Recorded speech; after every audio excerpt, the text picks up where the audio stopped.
Welcome to the Kentucky Bourbon Traveler.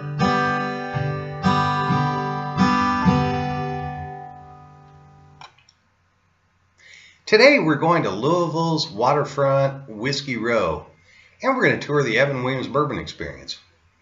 We're also reviewing Evan Williams Single Barrel Vintage 8-year, 9-month, 86 proof bourbon. And Christiana is doing a main course bourbon recipe for bourbon and herb pork with Brie. Hi, welcome back to Louisville, Kentucky. If you haven't been here before, I'm Kent. Thanks for joining us. When most bourbon fans think about Evan Williams, they think about the Black Label, bar whiskey, used for making mixed drinks. It's sold to more bars than any other brand with the exception of Beam products. Evan Williams also has a great single batch. Evan Williams Bourbon Experience is one of a handful of distillery small tourist visiting setups to move in to the downtown Louisville's riverfront district here in the last few years. Evan Williams Bourbon Experience building is right across the street from where Evan Williams warehouse was located back in the 1700s. Walking on Main Street, it's hard to believe that at one time there were 89 distilleries on Whiskey Row. Just 2 blocks behind here is the Ohio River. Evan Williams in the late 1790s used grain grown on cleared land around what's now downtown Louisville, and used the Ohio River next to downtown to move the whiskey. Can you imagine in the past moving barrels of whiskey any other way but by water through Kentucky's forests? The Evan Williams Bourbon Experience Tour has many Evan Williams brands available. The tour begins with historical movie recreation showing Evan Williams' early impact in the 1790s as a founder of both Louisville and commercial distilling. Historical pot still exhibitions show visitors what early distilling setups look like. And a mini modern distillation setup gives tourists a look at a small-scale artisan distilling setup too. A rick barrel holding exhibit shows what's in the large 7-story rick houses at the major distilleries. Its tasting room hall is interesting too in that it shows a reproduction of the Whiskey Row warehouses. The tasting room is beautiful too, as part of a reproduction of the post office and a room from back in the 1790s. And the tasting itself is 3 bourbons. Evan Williams 12-year, which is $120 a bottle, and their distillery exclusive Masters blend with 23-year-old bottles mixed with other Evan Williams products are sampled along with our bourbon this week, the Single Barrel. Heaven Hill owns Evan Williams, and Heaven Hill in Bardstown, Kentucky is one of the largest distilleries who own 109 brands. Heaven Hill's original master distiller, Joseph Beam, was one of Jim Beam's cousins. Joseph Beam married one of the Shapiro family's daughters, and the Shapiro Beam descendants have been Heaven Hill master distillers until just recently. Heaven Hill has 56 traditional non-climate controlled bonded warehouses or rick houses in Bardstown, Cox's Creek, and Louisville, Kentucky to age the Evan Williams line. Heaven Hill makes lots of great bourbons you've probably heard of and we've covered, like Elijah Craig and 10-year Henry McKenna bottled and bond. Lindsay, you won last week's traveler hat. We'll continue to email subscribers as we draw names for the addresses to send your hat to. If you want to be on the webcast, just send us a picture or a selfie and we'll put it on next time. Our whiskey today is Evan Williams Single Barrel, 86 proof. I picked this bottle up for $25 in Louisville. Evan Williams Single Barrel, 86 proof, is aged for 8 years and 9 months.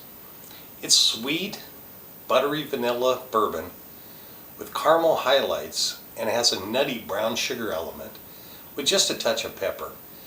Its finish has a little subdued oak, brown sugar, and a little spice. This bourbon has almost no Kentucky hug or burn. Many single barrel bourbons are offered at a higher price and higher proof. The competition often puts out single barrel bourbons at or above 100 proof. Even at the 86 proof, it's still a satisfying, delicious, well-balanced, low-proof pour. After taste tests at the distillery, and taking into account also the not-so-common Kentucky bottled in bond, we found this bourbon to be the star of the Evan Williams line. Evan Williams uses the standard Heaven Hill mash bill grain ingredients, which are 75 to 78% Kentucky and Indiana corn, 10 to 13% rye, and 12% barley. The single barrel is aged in the center cut or middle of the 7-story brick house in a number 3 charred white American oak barrel from independent state of Lebanon, Missouri, by the way. The water used in the process is Louisville's limestone tap water, which they use reverse osmosis to go ahead and filter at Heaven Hill's Bernheim, Louisville, Kentucky plant. Well, next up, Christiana is cooking an amazing bourbon pork herb butter main course dish with an Italian accent. Go ahead, give up some of your bourbon for cooking. It's worth it. Hello, I'm Christiane, originally from Würzburg, Germany, and today we make a bourbon glazed herb pork chops.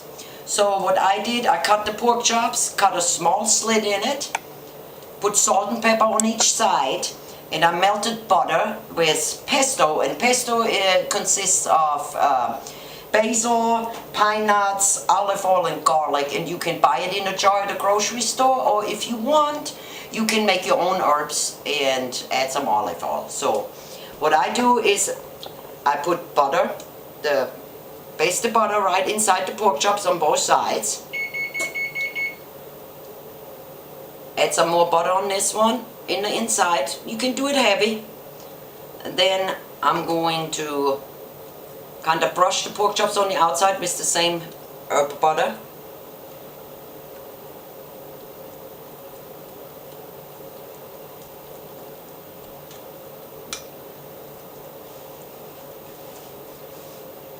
Then I'm going to add just one little sprig of fresh rosemary, and if you don't have it, you can use dry. Just put one little sprig of rosemary inside for the flavor. And then we're going to put it in a preheated oven on 375 to bake. Bourbon glaze, I'm use brown sugar. And then I'm going to add bourbon, but I'm not going to pour all the bourbon in it because I don't want the flavors to all cook out, so I'm use half of the bourbon.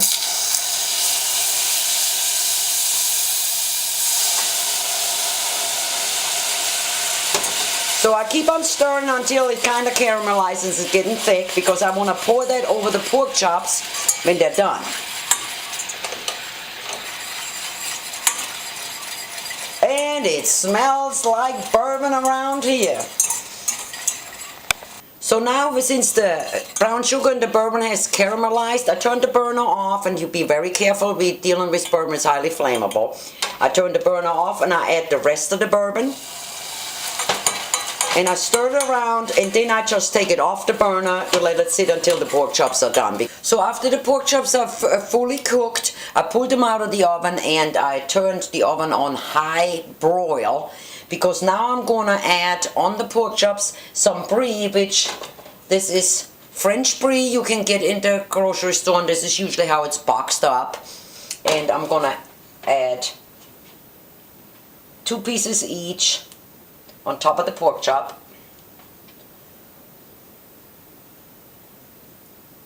Then I'm going to pour our wonderful caramelized bourbon sauce on top of the Brie.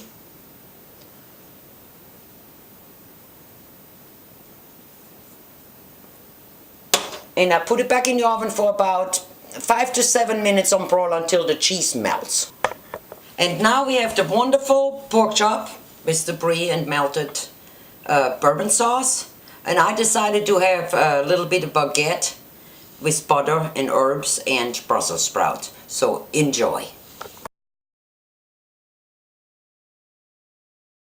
Kentucky Bourbon Traveler is proud to be a member of the Stave and Thief Society Bourbon Certification Program. If you enjoy getting your bourbon certificate online, even in Europe and Canada, contact Kristen Head at 502-266-7377 or go online, registrar@staveandthief.com. Kentucky Bourbon Traveler.